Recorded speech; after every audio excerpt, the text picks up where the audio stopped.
Yeah. Sure, hang on. Wait, Mercer, do we build smart previews or do we just only check the include? Just include previews, not See smart Kevin, previews. hi Kevin, hi Kevin. I'm sorry. It's not the same. Like, because I split mine, and then he's like, go to the there. We printed the hot text. We're going to do that right now. That's the last thing we're going to do on this composite. Yeah, it's fine. Okay, guys, I need everybody to come back into Photoshop really quick. Okay, so you've finally gotten your composite done, and you've put it into this group folder. That's what I've done anyway. But now we decided we actually want to print this thing out. So in order to print this out, we actually need, first off, well, we need a sharpening layer. And the problem that I've got right now is that what layer do I sharpen? Because you can see that this image is made up of 1, 2, 3, 4, 5, 6 different image layers. So in order to actually sharpen this, the easiest thing to do is select the and I'm just going to select the group. It's conceivable that you could, inside this group, you could select the very top layer. It's probably better if you just close this guy up and select the group itself. And then you need to do this keyboard shortcut. So I'm going to go through it a couple times. It is the Command key, which is right next to the space bar on the left-hand side. The Option key, which is just to the left of it. The Shift key, which is on the row just above it, and the letter E.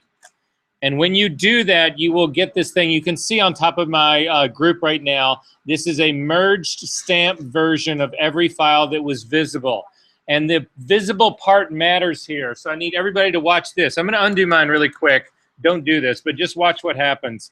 I'm going to open up my group here, and I'm going to turn off this last top corner. When I do that, I'm going to go back and collapse this now. And again, I'm going to hold down Command, Option, Shift, and hit the letter E. And you'll see that what the new layer that I've got is missing that one image that was not visible. So this merge stamp version will only do the images that are actually visible. So again, I'm going to throw this guy away. I'm going to turn that visibility back on, collapse the group, and again, Command, Option, Shift, and the letter E, and it makes its own version like this. So this is going to become our sharpening layer. So to change this into a sharpening layer, I'm first going to rename it, and I'm going to call it sharpening.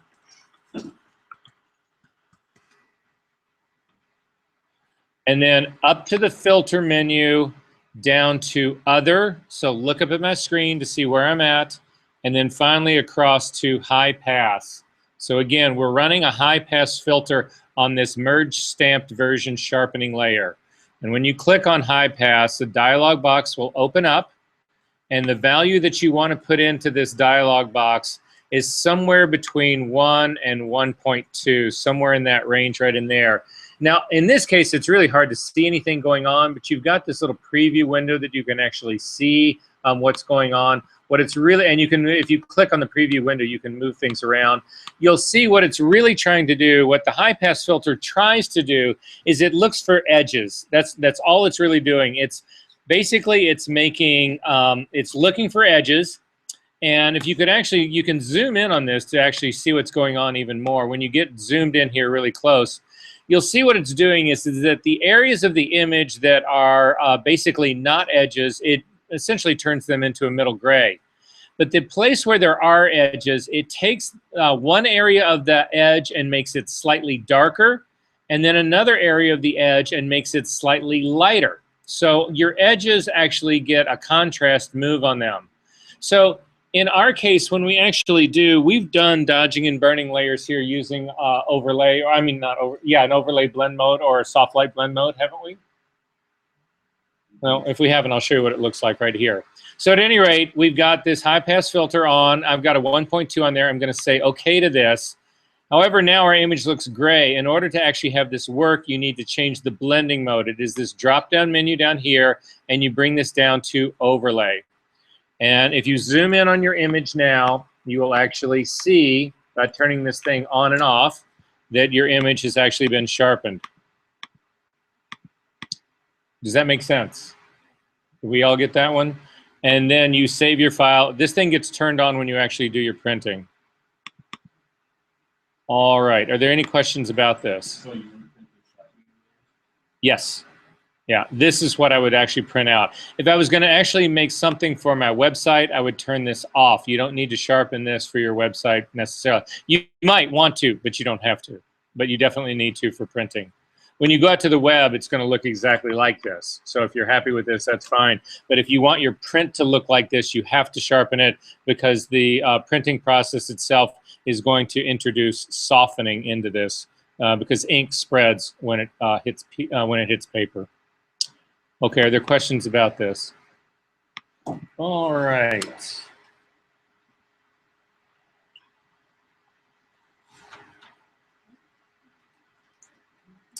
So far in this class, we have talked about, we actually used the select and mask working space. Remember we did the girl with the hair, right?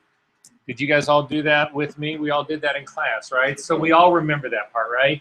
So you have the quick selection tool sits inside that space. The quick selection tool also sits outside into Photoshop. If you want to get to it without going into that space, it is this fourth tool down.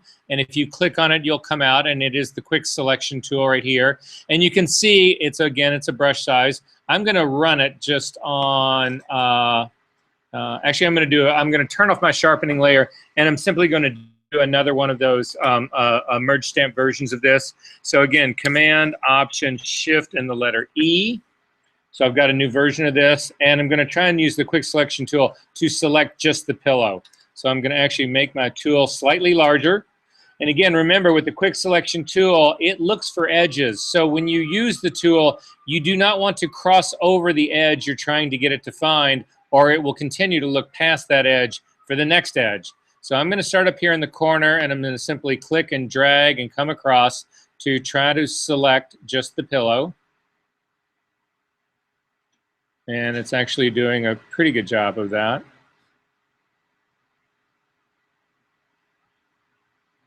And I'm just selecting all the stuff in the middle because it's finding the edges of the pattern in there as well. So it ended up selecting pretty well. I'm going to zoom in down here to the, and we'll see whether it gets it all.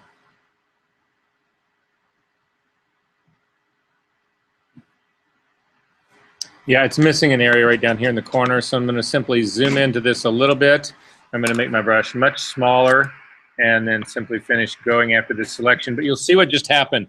It actually just picked up part of the couch right here as my selection right here, which I don't want. So instead, right now, you'll notice that you always have a plus inside of that brush. So you're constantly adding to the selection. But if, like all select tools, if you add the Option key, you get the negative selection tool, and then you can simply run it along that edge to remove that part of the couch from the quick selection.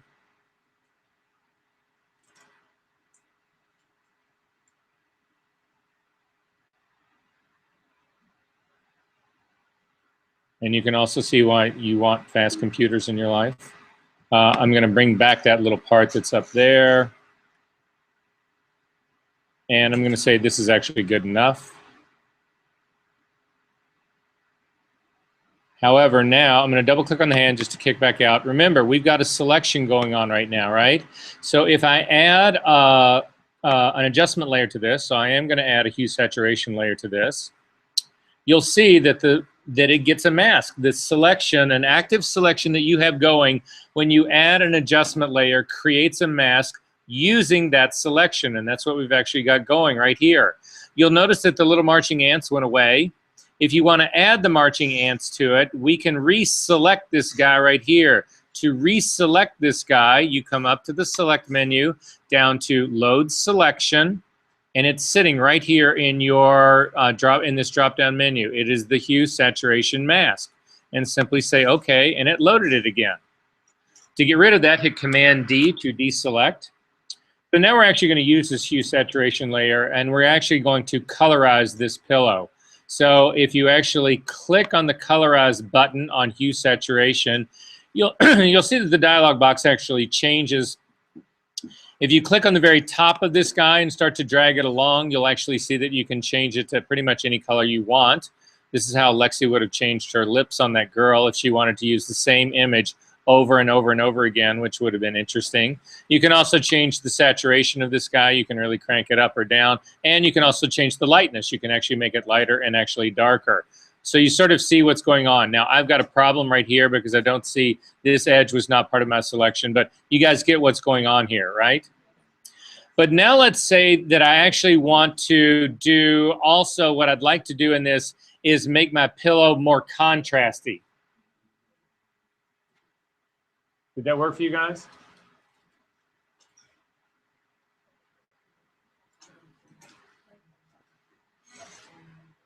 All right. So for everybody else, let's say I want to make my mask more contrasty. So what I could do is this. I could load this as a selection again. So I'm going to come up to the select menu and I'm going to come down to load selection. And I'm going to load that transparency mask. And I'm going to say, OK, so now I've got another active selection going on here. But now I'm going to come down here to add, and I'm going to put a curve on here. And it adds another mask. It's another adjustment layer on here with another mask. And again, I would simply build an S-curve in here to make my shadows darker and my highlights lighter. And I've actually added contrast now. And that all seems to be fine and well. However, I've got a problem here. And the problem is this. Let's say that I realize now that I have missed this area of the selection down here at the bottom. I've missed this guy down here, and I've missed it up here at the top as well. I've missed these parts right here. Well, I can pick one of these masks and go in and fix it, but when I do that, I'm going to have to do the exact same thing for this second mask as well. I'm going to have to do it for both of them, right? But right now, they're both exactly the same mask. Well, that starts to get to be a real hassle to do that. So instead, what Photoshop allows you to do is do what they call, is to create what is called a clipping group. And what that looks like, I want you to throw away the mask that is on your contrast curve. So simply drag the mask down to the garbage, not the layer, but the mask. A dialog box will come up and say, do you want to delete this mask? And you say, yes, I want to delete it. And when that happens, you see that now your entire image is contrasty because there's no mask controlling this any longer. The mask is now gone. There is a mask down here on the hue saturation layer, but I need it to actually control this guy as well. To do that is, again, what we call a clipping layer. There's a couple of ways of actually doing this. The old-fashioned way of doing this is to hover your mouse in between these two adjustment layers to bring it right between the two, hold down the Option key, and click. You will see that it changes to this little square with an arrow that points down. And when you click on that, you will also notice that the the curve layer icon flips to the right. It shifts over to the right, and there's a little arrow that points down. And now what is happening is that the mask that is in my hue saturation layer is also controlling the curve that's building in contrast. And to prove that to you, I'm going to tear the points of this off, and I'm going to then click the bottom and drag it down so you see a really hardcore shift and change in that. And you can tell that the mask that is in my hue saturation layer is actually doing this curve as well. If you want to unclip it, you do the exact same thing. You hover between the two layers, you hold down the Option key, and you will get that little change in its icon. And now when you click, it unclips it, and now the entire image is being affected by this curve, and the mask is only controlling that hue saturation shift. Does this make sense to everybody? Did I lose you guys on that one? Do you just not care? My Photoshop. So I understand what's happening. Okay, then quit Photoshop right now. Save your image first so that you can open it back up. So just save it to the desktop.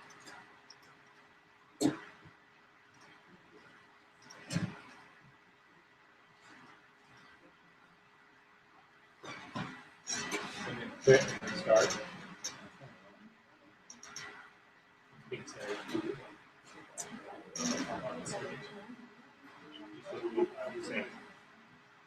Yeah, that's okay. Oh, got it. Okay. And start Photoshop. It doesn't work in the research process. Okay, so guys, let me ask you this, because how many people in this room have serious ambitions about doing compositing work in their lives? You cannot do it without clipping paths. You cannot do it without these clipping groups. They become way too complex to do this. You'll end up with an image that's got, I end up with figures that is built, they're built up of 10, 15, 20 layers. And all of a sudden you've got 20 layer masks and you make one small change, you screw everything up. So anyway, to see what I mean by that, go ahead and let's clip this guy again, but I'm going to show you another way to actually create this clipping group. If you look at the layer in the properties panel right here, you will see that exact same little icon sits right here at the bottom of it. If you click on that, again, it will then shift the icon of the layer path over, you get the little arrow down, and now this is actually, this curve right here that's making everything so dark has been clipped to the hue saturation guy. And so this part now is actually, the mask is controlling both of them. And to sort of see how that ultimately is going to work, again, if you go to your quick selection tool and make sure that the mask is active, and this is what we're going to actually work on, and you come over here to use the quick selection tool to try to grab the lower part of the edge of this pillow that I missed. I'm going to click and drag across that and actually grab that part of it. I'm going to click in that corner, it grabs that. I'm going to click and drag on the top to get that part as well. And then finally, I'm going to click in this little corner up here to get this.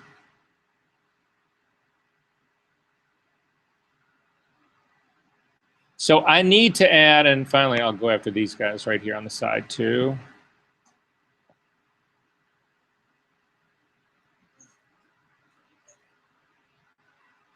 I'm going to hold down the Option key to get rid of the white part of the couch that got selected.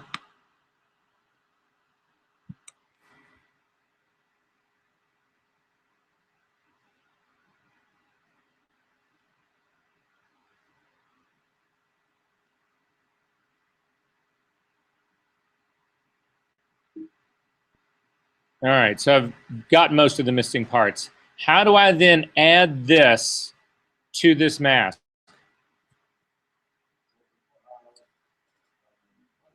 Exactly.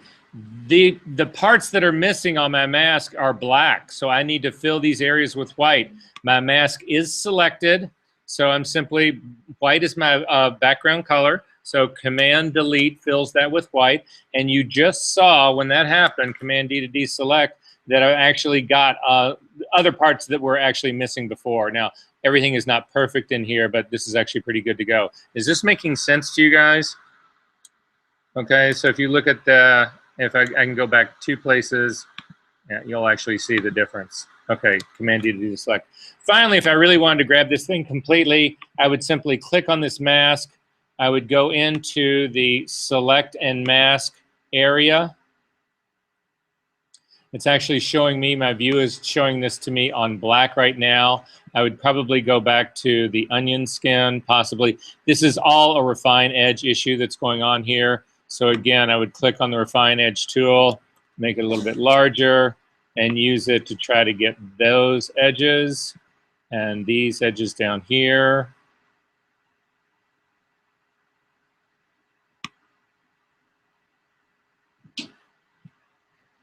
And this final edge, it's over here.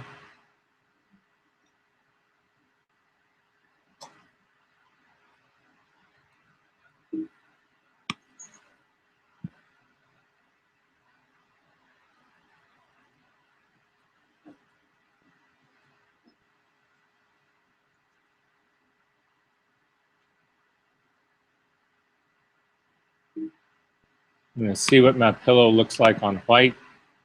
I've still got problems up in here.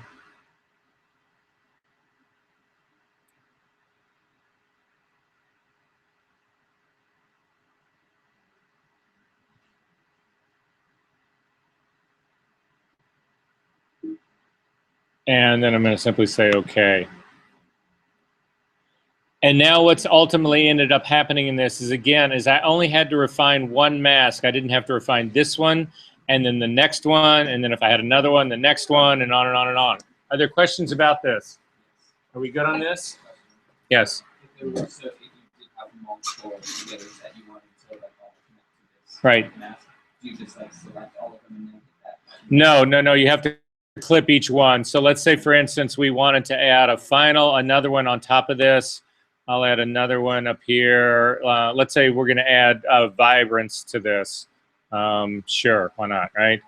We'll add vibrance to the top. And you can see that this guy has not been clipped right now. So let's say we'll crank the vibrance up or the saturation part up. It changes it, something like that. It's doing it to the entire image. Again, then you would simply hover in between these two, hold down the Option key, and clip this one. And so this is clipped to this, and this is clipped to this. You have to do each one individually. Yeah. However, if you unclip this one right here, the one above it will also lose its clipping part as well. So yeah. So again, clip this guy and then clip that guy, and you're good to go. Okay, let's get rid of this guy. You don't need to save that. How many people in this room use the pen tool in Photoshop? Are there any people in here who do Illustrator?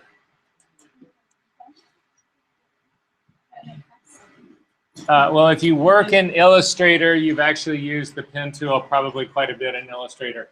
So this is what I'm going to tell you. We just went and selected the pillow using various things, and part of it worked pretty well, and part of it didn't work pretty well, whatever. But it is by no means considered to be the best selection tool in Photoshop. Does anybody have any idea what the best selection tool in Photoshop is?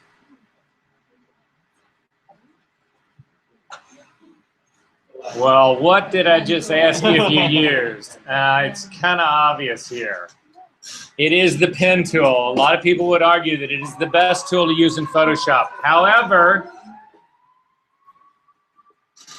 everybody who ever tries to use the pen tool gets lost immediately. The thing is, it's very complex. It takes off on you. It can actually be a nightmare and people just hate it and they quit using it and they never use it, whatever. So arguably the best tool that there is to use in Photoshop to make a selection nobody uses. So I'm going to show you guys how to use the pen tool, and I'm going to show you the easy way to do it. So you're going to have to pay attention to this one because nobody else will show this to you. Everybody else will show you the hard way of doing it, and I'm going to make it the easy one.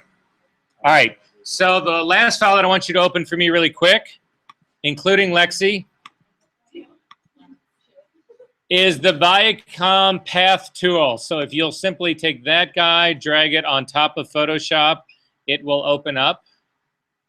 You'll get a warning about a mismatch in color. Just say okay to that. It doesn't matter. It's a black and white image. It's called the Viacom path.tiff.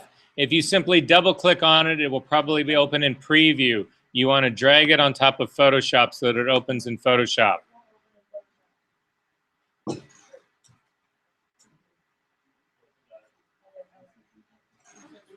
Yeah, just hit okay. Okay, so I need everybody to look up at my screen really quick.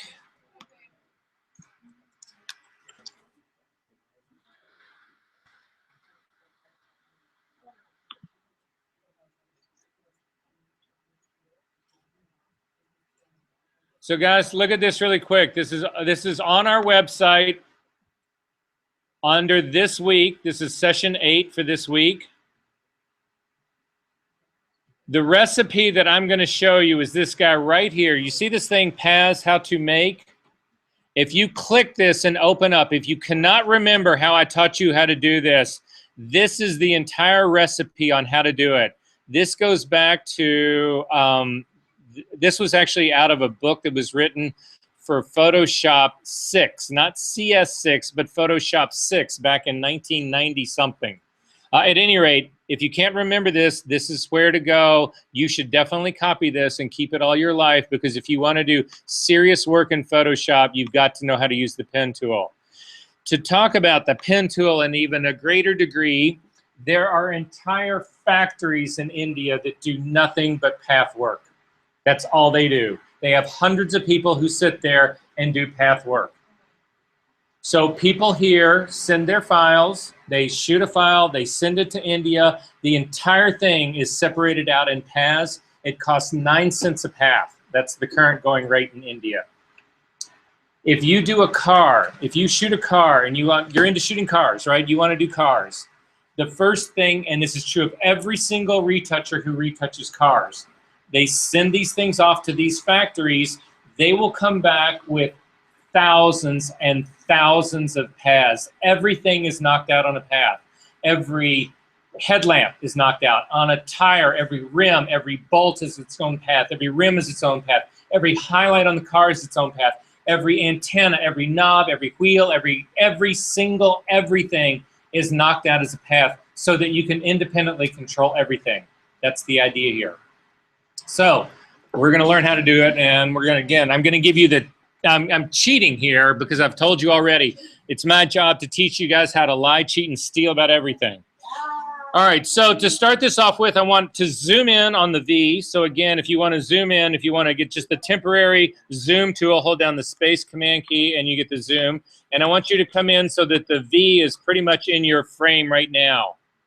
So to get to the pen tool, it's over here on your path palette, on your tool palette. Focus, guys. It's over here on the path palette, the pen tool. If you click on that, you get a flyout menu, and you will see on the flyout menu you have the pen tool, the freeform pen tool, the add anchor point tool, the delete anchor point tool, and the convert point tool. The only tool you will ever use, if you listen to me, is the pen tool. So out of the 1, 2, 3, 4, 5 possible tools, I've eliminated 4 of them. I just made this thing 80% easier for you to work with. Nobody else will tell you this but me. So do not use any other tool. These other guys, I will eliminate the need for them for you.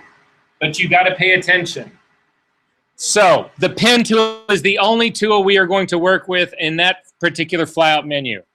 You need to set a couple of options up here at the top when you select this. The first thing you need to make sure is that in this drop-down menu that it's actually set to path and not shape. The next thing you need to make sure that's actually set on here is if you come over to this little gear thing at the top and you click on that, you will get a drop-down menu that has rubber band. You need to make sure that rubber band is checked and enabled. And then finally, it's the little gear right next to the auto add delete, the little gear, the drop-down. You need to make sure that rubber band is checked. It's not on by default. And then finally, you need to check on this auto add delete checkbox as well. So again, path is what is selected in the drop-down menu. In the little gear drop-down, the rubber band tool is on. And finally, auto delete is also on. So then we're ready to actually use this tool. If you come over to the very top left-hand corner of the V, you'll actually see that you get a crosshair. That's what the pen tool looks like. If your pen tool looks like a little pen, your preferences are not set up correctly. Has anybody got that issue? Good. All right. It's supposed to look like a cross, not a little pen. Okay, so I just want you to click at the very top-hand corner, and you will see a point just got dropped down. You will also notice, now I'm not clicking and dragging, I'm simply clicking and letting go of my mouse, and then I'm moving out away from it. And you see that little line that I've actually got coming out? That little line is the rubber band. So you'll see, don't do this, but look up at my screen. If I uncheck the rubber band, you don't get the little line. You don't get to see where your path is actually going. So you actually want to make sure that that is on, and you get the little rubber band. And then you simply want to come down to the very bottom of the V, and you want to line things up so you're right on the bottom of that point, and so that that line is tracing the edge of the V. That's why you use the rubber band tool. It's an aid in helping you to draw your path. Once you get down to the bottom of the V, you click again, and you set your second point. Then you come up to the very top right-hand corner of the V, and click, and you add another point up there. Finally, over to the top of the center of the inside V, click, and you have a point there, down to the bottom, up to the top again. And then finally, when you return back to the very beginning of your path, when your cursor lands on your initial first point, you actually get a little icon that looks like the pen tool with a circle next to it. That is an indication that you are completing your path. And simply click again. You have now created your first path. Did that work for everybody? If you come over into the path palette, you will actually see this thing called work path, and that V is actually on it. If you've got really little baby icons like you probably do and you want to see a bigger one like mine, simply click on the drop-down menu, come down to path panel options, and then click on the big thumbnail and say OK, and you'll see it just makes for a bigger thumbnail over there to be able to see it. So we're going to continue with this. We're going to come over and we're going to click on the eye, and I'm simply starting again. This is now a second path, and I'm just tracing the eye, doing exactly what I did before, and everything is great. And now I've got my second part, and you'll notice on my path right here that it actually says it has VI on it. However, now I want you to do something a little bit different. I want you to, in your path palette, you need to make it visible so that you can actually see it. If you temporarily hold down the space bar, you get the hand, and you can actually drag your image over so that we can start to outline the A. But what I want you to notice is this. The work path is actually active right now. You can tell because it's highlighted. If we click outside of it, it is no longer highlighted. So I simply clicked underneath it. That's all I did. Now when I go to actually start to trace the A, when I click on the very first point, you'll notice that I've lost all the work that I started on. And the reason that has happened is that I have not saved my path before I actually started to build a new one. So it's just a warning. If you've done that, come over to your history palette and go back one state so that you get your entire path back. Now, instead of worrying about this, what we're going to do first is we are actually going to save this path. To save it, you simply go to the drop-down menu right here, and you come out to Save Path. And we're going to give it a name. We're going to call it V1 or VI, because that's what it is, and say OK. This is now a saved path. Now when I click outside of it, I can now start my A, and when I do that, you'll see that I get the temporary work path back again, but I've still got the VI on its own path layer. Does this make sense to everybody? I just went to the path palette, out to the file menu, save path, and name it VI. What happened? I said this. Yeah. So, yeah, fine. But I want you to go back in history. So go back to get rid of that last one. So I get that.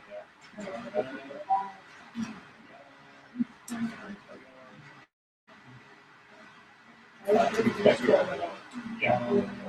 Fine. And then this got saved. So it's no longer.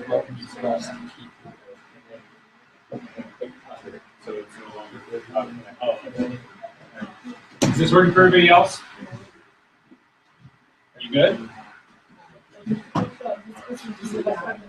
Yeah, but you're clicking and dragging. That's not what you're supposed to do. You're supposed to click and let go. So go back in history. So this actually brings up a really good point. So here's the trick, guys. Here's the trick. If you screw up in your path thing, because this is what all those other tools are about as you're starting to draw your path. So here, let's try one right now. So what I've done is I went ahead and I saved my VI. I'm going to go back in history one step. So all I did was click on this, do the fly down menu, do save path, and I saved it called VI. Then I clicked underneath it so it's no longer active. Now I'm going to start a brand new path, and I'm going to click right here, and you'll see that Photoshop starts to create this new temporary work path again. And I'm not overwriting that VI because the VI was actually saved. So that's actually on its own path. I'm now creating a separate second path. So I'm going to come up to the top, and I'm going to click up here. And then I'm going to come down here, and I'm actually going to overshoot this part down here. And I'm going to click way down here. All of those other tools are designed to help you take this point and move it back to this point right here. So if you want to learn all of those other tools and how to use them, you go right ahead and do that. But my suggestion is you'd simply hit Command-Z to undo it, and then you do it correctly the second time. History is how you undo fuck-ups in the path tool. If you have screwed something up, you simply need to go back in history to the point that you undo the screw-up. That is how you eliminate learning 80% of the pen tool. Make sense? So then I'm finally going to go ahead and finish down here, and I'm going to do the rest of the A, and finally come over here to the end and close the path. That's okay. Don't worry. Yes.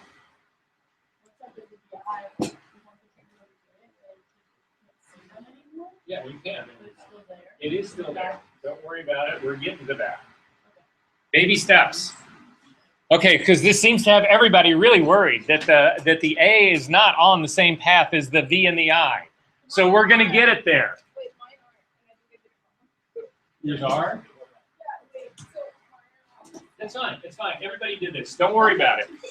I didn't do it, so watch mine. If you did, if you like me, created the second work path, which is where your A is, we are now going to move it up to the VI.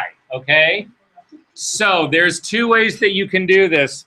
If you click on the work path to make it active, simply come up to the edit menu and come down and do copy. Then select the VI and up to the edit menu and down and do paste, and it's there. I'm going to click Command Z to undo that. You also could have gone to the work path and cut it. You could have done cut. It actually goes away now. However, you make the VI path active and paste. So you can copy and paste paths. So now my VIA is all on the same one and should look like yours. Are we good on this? So that part all seems relatively easy. Click and hold down the space bar to get the hand and come over. But now we got to go after the C. And the C involves other problems. And the problem with the C is it actually has curved lines. So I need everybody to stop and watch this screen right now. I'm giving you the $50 billion tip so that the pen tool will be your bitch. And you will whip her for the rest of your life to make millions of dollars as a Photoshop genius. So this is how it works. I'm going to start, don't do this, watch my screen first, and as soon as I get through doing the C, I'm going to get all of you to do it, and I'll come around with you. So I'm going to click on the point to set the very point at the very top again, just like we've always done. However, now, and some people would say that you should be able to actually draw at a minimum, at least half of the arc of this C. Some people would argue that you should be able to draw the entire arc of this C. I'm going to caution you and say, don't bite off more than you can chew in the beginning. I'm going to actually say, I'm going to pick somewhere here. If you imagine this as a clock face, I'm going to pick a point around 10:30-ish. I'm not going after 9 o'clock here. I'm going to do something. I'm going to do smaller bits. So here's the trick and how the tool works now. So now what I'm going to do is I'm going to click and I'm going to keep the mouse button down and you drag in the direction that you want the path to go. So in my case, the path, I want the path to go in this direction. So I'm going to click and drag in that direction, holding the mouse down. And you will see that it changes. Instead of just putting a point down, you're going to get these two handles. So I'm going to click, drag in the direction of the path, the way I want it to go, and you will notice that you get this line, this curved line that comes out. What you'll also notice is that the shorter the handles that you pull out, the more as you change them, the more it actually changes the line really close to this point right here. The further you drag it out, the more it has an impact on this point up here on the original one.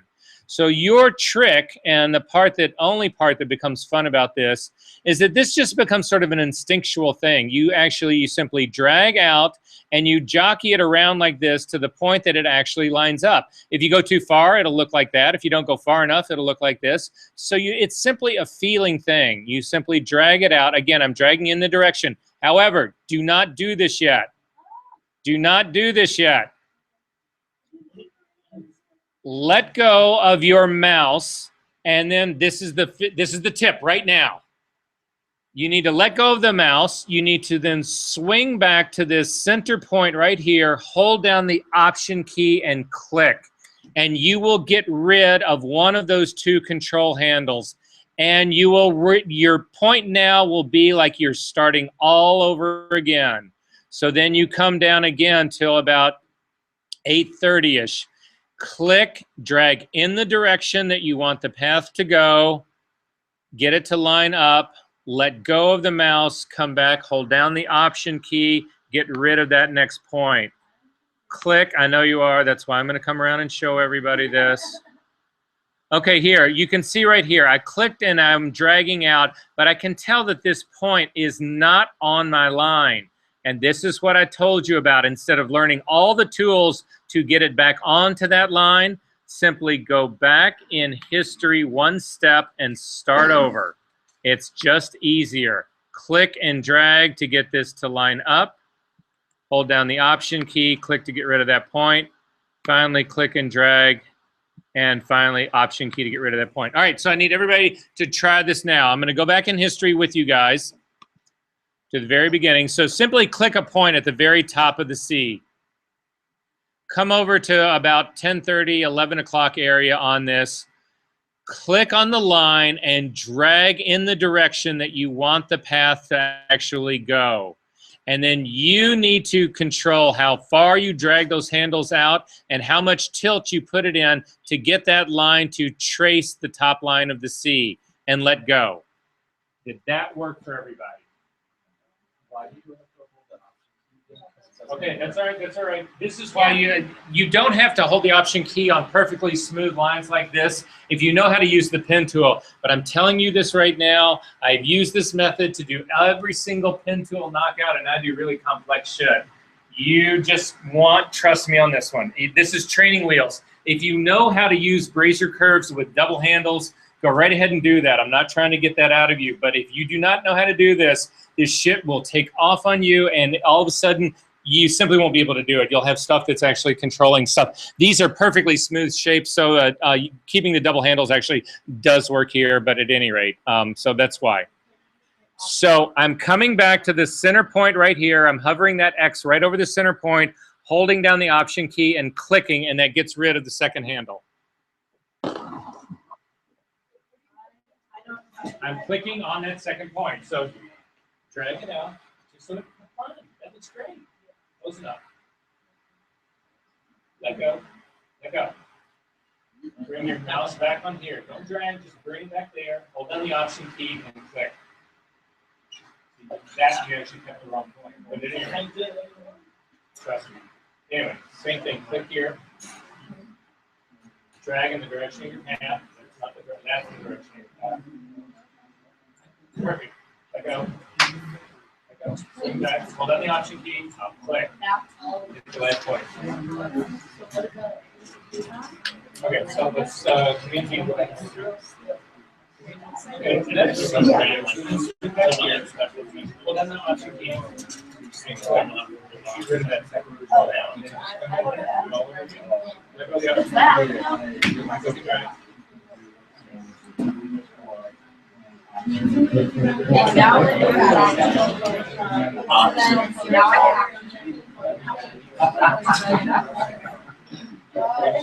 Trying to help.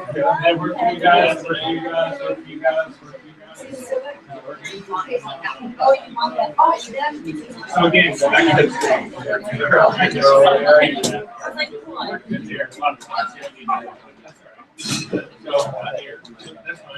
So, finding the point X.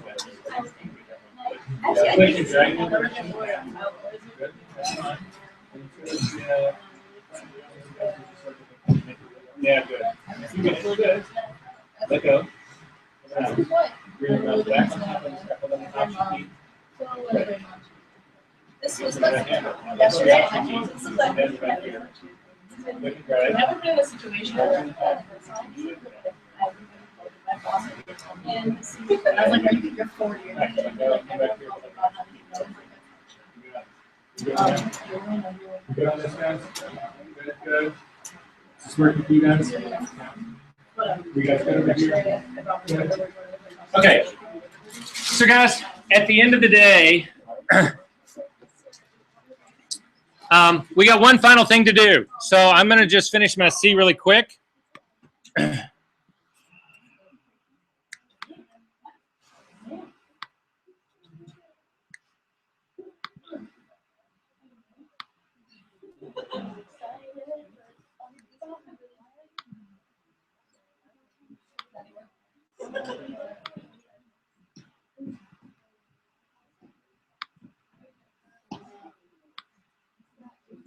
So you might as well do the, okay, so get started on the O. You need to finish it. But then what would you do if it's really wrong? And how do you fix this? You go back in history. Go back in history. So you still got both handles. No, this is not to go back in history. This is not going to work with both handles. I keep trying to tell you. So now you've gone back so far, you're starting over. Okay, fine. Click. Good. And now click and drag and let go. Oh, turn back. Let go. You're back to the center. Keep the center point. That's fine. The option E, click on the second handle. Change.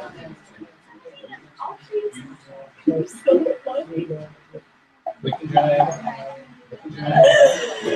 So there's a little button here, a little bit of time, straight, it looks good. Let go. Give the second line. Yes. Perfect. Do the last line. I'll go off the full court. The whole chapter. Good. Great. Go for it.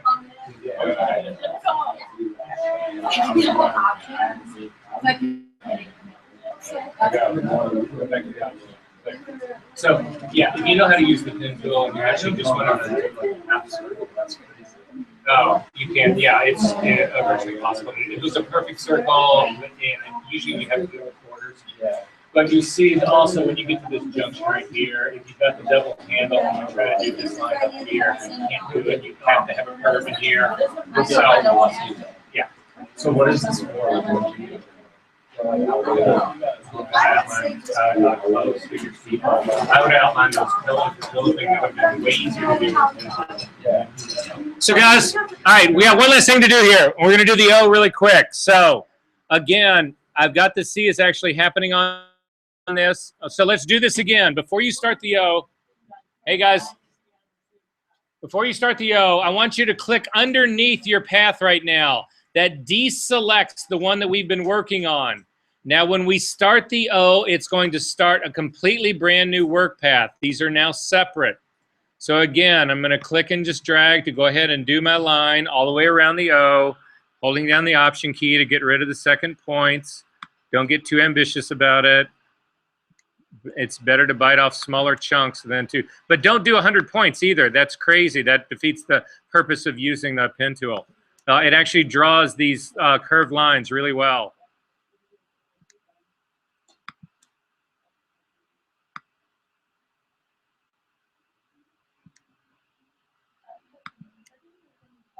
Yeah. Don't worry about it. Okay, but what I wanted to show you is I've now got the outline of my O is actually completed. However, now I need to do the donut, the circle that's in the center. If you simply start it, Photoshop actually understands that you are nesting one path inside of the other. And you can see it actually happening on that layer.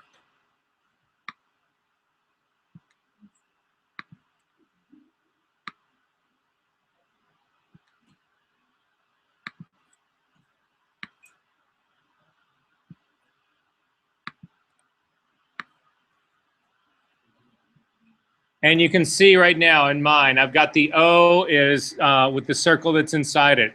Again, if you want to put the O, in my case, which is on a separate path, together with the original guys that we did, you simply make sure that the work path is active, come up to the edit menu, down to cut. It will cut the path. Oh, actually, it just cut the inside circle because I didn't have it. That was actually still active. So Command Z to undo that. I'm going to click outside of it and then click simply on the entire work path. And then again, up to the edit menu and cut over to my original VI path, and then up to the edit menu down and paste. So we're just cutting and pasting paths. So that's all we need to look at and do right now as far as this part goes. To actually do something with this, we need to load this as a selection. There's a keyboard shortcut for loading anything as a selection, and that is holding down the Command key and simply clicking on it. So for instance, if you hover your cursor over the path itself, over the icon, and you hold down the Command key, you will see that the little hand gets an addition of a box of marching ants. That is an indication that it is going to load this thing as a selection. And if you simply click, it will load all of your paths as selections. If you cannot remember that, I'm going to hit Command D to deselect that. If you can't remember that, you simply make your path active by clicking on it, and then at the very bottom of the path palette is a little circle of marching ants. You simply click on those and you will do the same thing. It loads this thing as a selection for you. Then come back into your layers palette. We are going to click on the very top Viacom one. That's where these lines actually exist. I'm going to add a blank layer on top of that. Then I'm going to actually go to see my foreground color. I'm going to click on my color picker, and I'm going to make it a pure red, a 255R, and say OK. And then again, I've got an active selection going on a blank layer. Red is my foreground color. If I hold down Option Delete, it will fill my Viacom, or at least my Viaco, with red. Command D to deselect.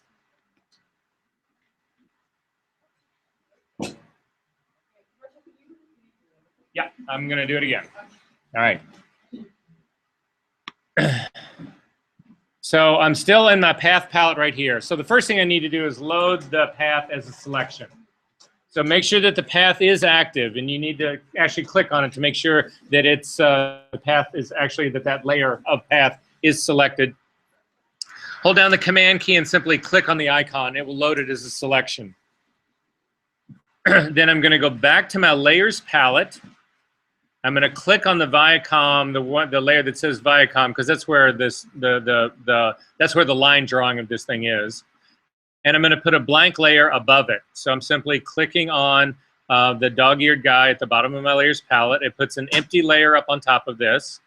I've got an active selection still going. However, I want to fill it with a red color, so I simply click on my foreground color to bring up the color picker, and then I simply type in 255R and 0 green, 0 blue. That gives me a pure red. And now with an active selection going on this blank layer 1 that's sitting right up here, because red is my foreground color, if you hold down Option Delete, it fills with the foreground color, which is red. And then Command D to deselect. Now I am going to say right here that nobody is going to be able to do this using a quick selection tool to try to select those lines. That will never happen in a million years. So everybody says, well, what would you use this on? Well, how long did I just fuck around trying to select that pillow?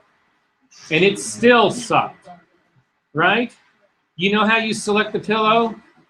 You use the pen tool. People do it, and you would have the perfect selection of that in 5 minutes. Perfect selection of it. Are we good on this? Okay, you can close that part up. The last thing we're going to talk about tonight really quickly, and I want everybody to actually go and do this with me. So if you select, let's go to our website. So go into the Moodle site and actually select the come down to session 8 of this. And downside in session 8, you will actually see there's a thing about storytelling with pictures that I want you guys to actually read. It's a very brief thing to read. But what I don't want you to read right now. The thing I want you to look at is this Eugene Smith, the country doctor. And if you click on this, it should open up a window with a link for you that goes to Time Warner, their website. And you should have this first picture up. So who does not have this picture up? Did this work for everybody? Okay, does anybody in this room know what these pictures are? Know these pictures? Does anybody in here know Eugene Smith? Okay, arguably one of the most famous documentary photographers of the 20th century. He actually did a ton of stuff for Time Life. This was a photo essay that he shot for Life magazine, and it was about a country doctor who lived in Colorado. This happened in 1948, so it's 3 years after the war is over. And the reason I'm showing you this is that the next project, the final project that we're going to do, the final assignment that we're doing for this class until we get to your final project, is going to be a thing on actually developing a story. So what you need to think about in doing this is two things. Two things are going to actually happen in this. The first is that it actually needs to be a narrative. It needs to be a story about something. The second is you are going to actually add words. We are going to bring text into this. Because if you simply look at this picture right now, without me telling you any of that, what do you see in this picture? You see a man with a suitcase or something, and you don't really know anything about him, right? But when you look down at the text right here, it says, Dr. Ernest Cherini makes a house call on foot, Criming, Colorado, 1948. Now what do you know about this picture? Everything, a whole lot more, right? So the text married with the image gives you more insight into what's going on in the image itself, right? What would happen if we had no image at all? If the image didn't exist, the image is there, all you had is the text. Dr. Cree makes a house call on foot in Crim, Colorado, 1948. Do you have any idea anything about who that is? Anything at all? So the idea about narratives like this, about documentaries that like this, is the whole idea that you're considering marrying text with image, but then you're also doing a body of images that creates a narrative. Does that make sense? So this story was supposed to be about this guy. So if you start to click through this story, and you can actually see what else is actually going on here. Oh, wait, I'm going to go back to the first thing here.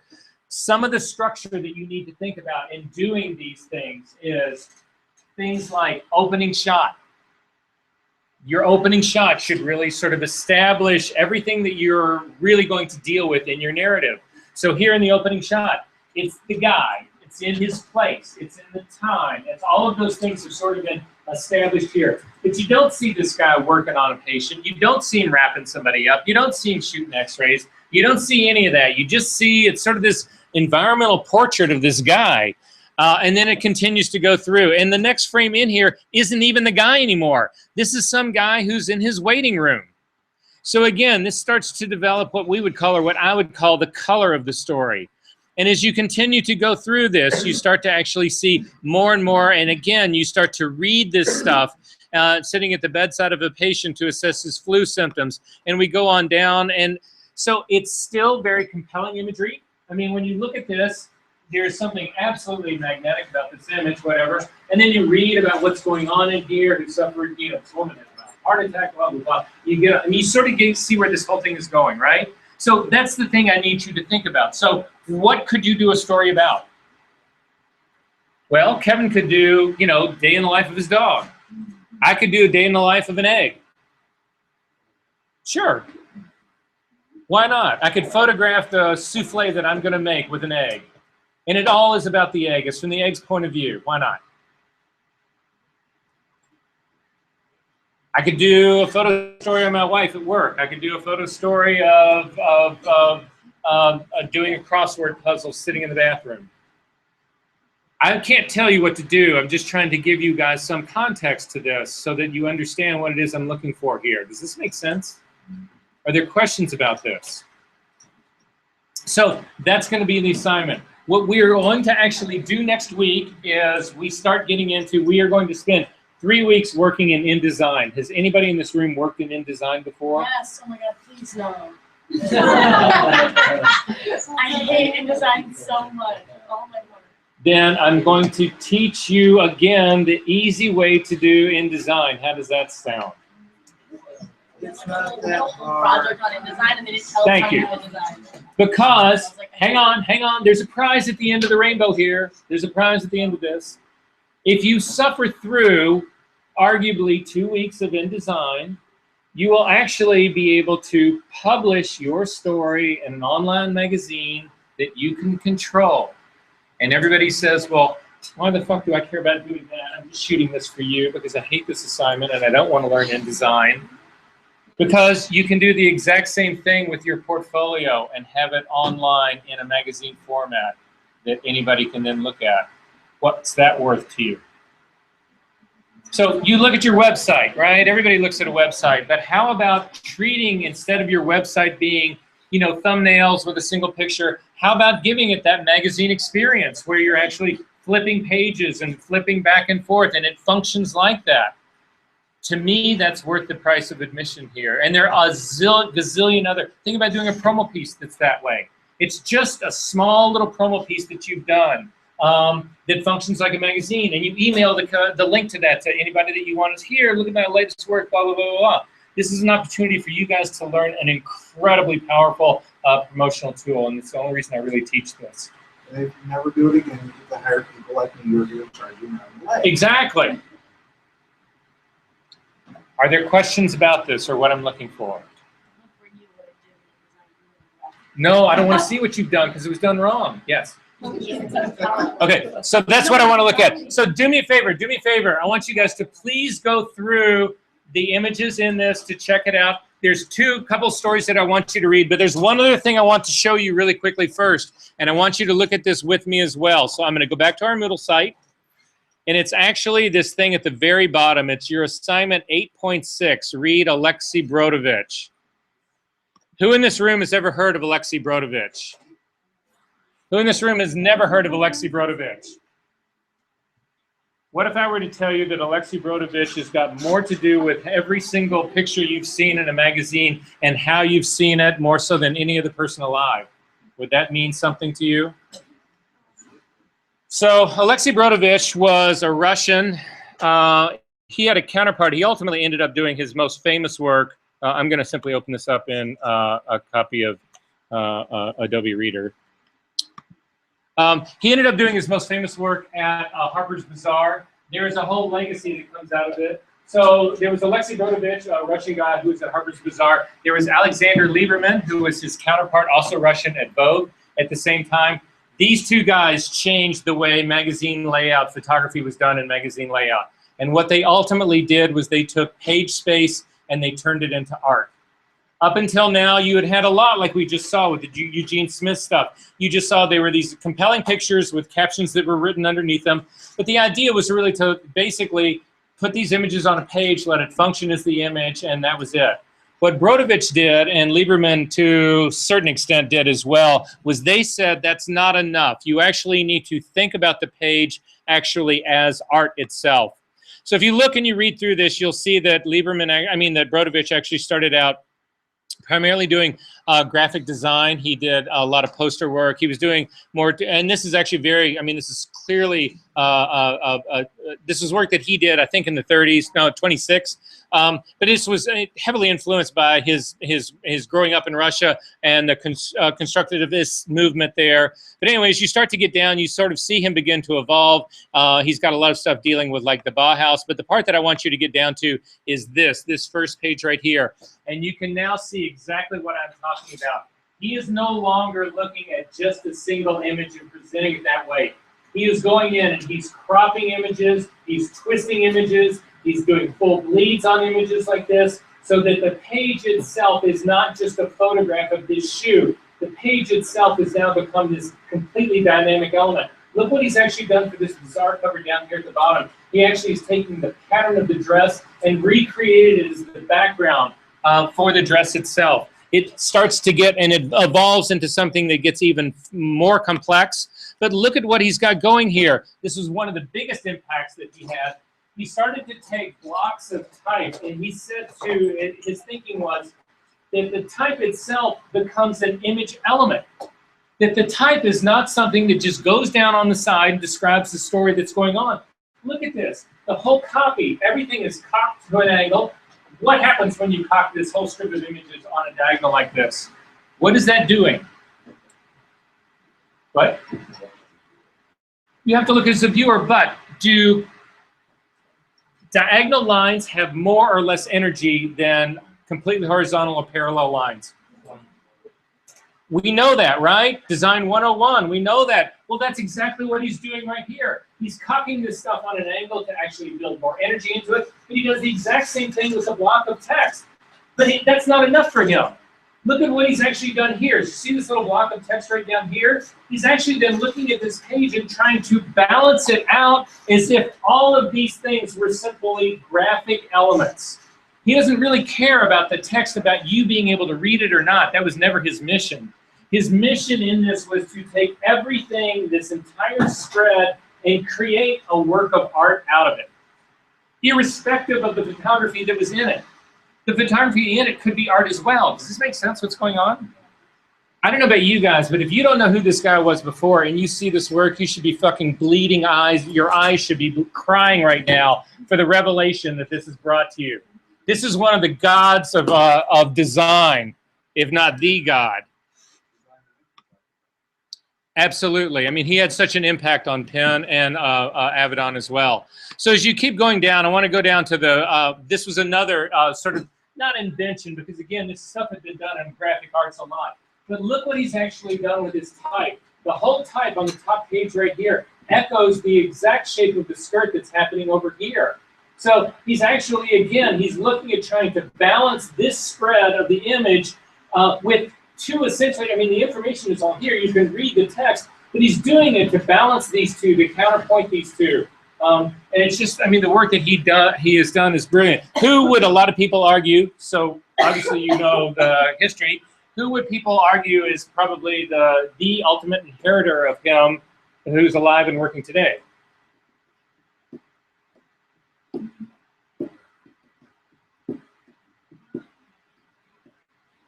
Let's look through the rest of these images really quick, and then I'm going to show you. I'm going to show you guys some dirty images. I know. See, that catches everybody. Okay, I'll wake up for that one. But anyway, look at this. One of the first people to actually start, again, entire elements of images now. It was no longer this respect for the image as a photograph where you had to show the entire face. He was actually letting people come out of the frame right now. Now, you guys look at this stuff and you say, well, fuck, I've seen that forever. This is the guy who invented it. So everybody in this room says the same thing. Every fashion photographer says, oh, shooting on gray background, fuck, that's the easiest thing in the world. Well, Irving Penn was the first one to do it. So before him, nobody had done it. So you know it's easy because you're ripping Irving Penn off. So at any rate, this was revolutionary. Absolutely stunning revolutionary. So you can't be jaded about it and not respect it for what it was. But the final one down here, I think is just absolutely stunning and compelling. He is now taking, he's using multiples. This is long before Andy Warhol did it. This is 1958. Andy Warhol was designing at this point, but had not done any of his work like that. It's the same thing that's actually going on in here. He's building these multiples of images that really would go on and define Warhol's career. But he's also started to add graphic elements in here that are pure abstract form that actually deal with this whole ultraviolet title. He actually then, on this image down here, he stripped out all the color except for the violet that actually remains. And then look at the way this whole spread is actually constructed, the whole energy and movement of this whole thing. You start on this side, because people start on the right-hand side, at least in the United States they do. Start on the right hand and read to the left, and you see this whole progression of this person coming and turning and coming actually out to you. This to me is just fucking unreal. If you could find an art director in your life that could do this for you, you would be famous. Not to mention how hard that was to do in the 50s. Oh, absolutely. One last thing I want to mention to you here, right here, really quick, is his absolute reverence and use of negative white space. Look at this. Would this image be the same if he'd actually just filled the whole frame with the girl and done all of that? But look at all of this negative white space that's around all of this. Really gives you the ability to separate this, deal with this as a graphic. So these are all issues that you guys need to consider in your assignment for next week. So what is the assignment for next week? I need everybody to look at this because I'm changing it.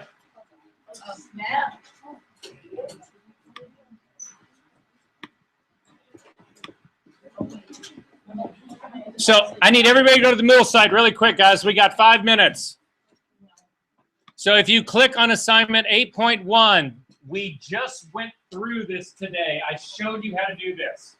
You should have no questions about this. What is due next week are 2 prints, 2 different types of composites. They need to be prints. I also need your layered Photoshop files. I need to see that you have brought, everybody listen to this because this still is not happening. I need to see the images brought in as smart objects. I need to see the images moved around. And finally, I need to see a sharpening layer on top of these things. That's what I'm looking for. And I need to see compelling composites. So that's assignment 8.1. For assignment 8.2, I'm going to make you really happy right now. Except for Lexi, because she's the only one who has to do this assignment the way it's written.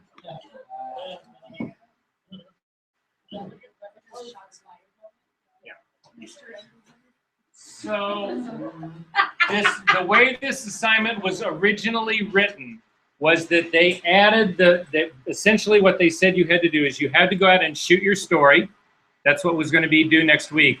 But then you had to develop a storyboard. You actually needed to do a drawing of what every single page was going to contain. So the first page, did you start your spread on the right-hand side, the left-hand side? You had to do this whole storyboard. You then had to scan that and turn that in to me next week. Guess who is telling you you don't have to do that? Mr. Engelhard. So I'm not asking for a storyboard. It's not to say that a storyboard is a bad way to go about doing this, because a storyboard can actually help you get this stuff in order. Personally, I think there's a better way of doing storyboarding work, and we'll talk about that next week. But I do need you to do the shooting for next week. You need to start it. We are going to deal with InDesign next week. I will give you the files that we're going to work with next week. So you actually have more than 1 week to shoot your story project part, okay? The catalog of your story, I don't think is due until the week after.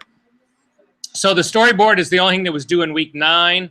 In week, wait. Hang on, because there's another thing coming up. There's another thing coming up.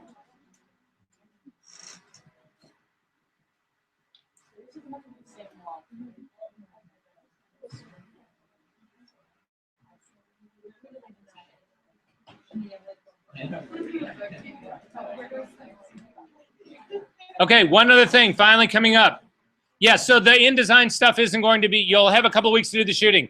Everybody, you gotta, hey, if you don't pay attention to this, you're gonna hate your life. You're gonna hate your life right now, I'm telling you this. Everybody, look, in week 9, there is a PDF that's got critique groups, A and B. If you click on this, you will see what group you're in. This matters. Group A, everybody listen to me, or you're going to hate this. In session 10 of Group A, we look at your first set of files for your final project. So by November 6th, you have got to have something that you're bringing in here to show to us. Group B is the very next week. So it's a couple of weeks off, but this is coming. So you have better start shooting something for this final project. So you need pictures for your final and the storyboard shot in 2 weeks? There's no storyboard due. So, There's no storyboard due. Okay, we I meant the images, not. So the images are due in 2 weeks, but you want us to start shooting For your final project as well. Yes. Okay. It's a lot, but guys, it's coming. What can I tell you? This is going to be week 10. It's 2 weeks from now. You have to have something. It may be just a single image. That's all you've got. This is the idea I've got. So you know, Brian's got his first whatever that he thought, yeah, this is kind of where I'm going to go down the road. So instead of us having this conversation in class that we did like just tonight, as an abstract, you've actually got an image, and you can say, this is where I'm thinking about going. So Kevin would be bringing in a picture or 2 or 4 or 5 of his dog, and this is what I thought I was going to do. This is the direction I'm going, and we could look at it and say, okay, this is good, this is bad. The whole idea is I'm trying to avoid this hitting you guys at the very end. All right, are there questions about this? All right, yes. I can do that. Okay. And if you want to make sure that you got your stuff, this is, let me just change this. If you want to make sure you got stuff turned in, this is what I have.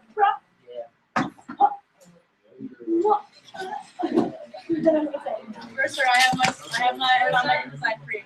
Check this out.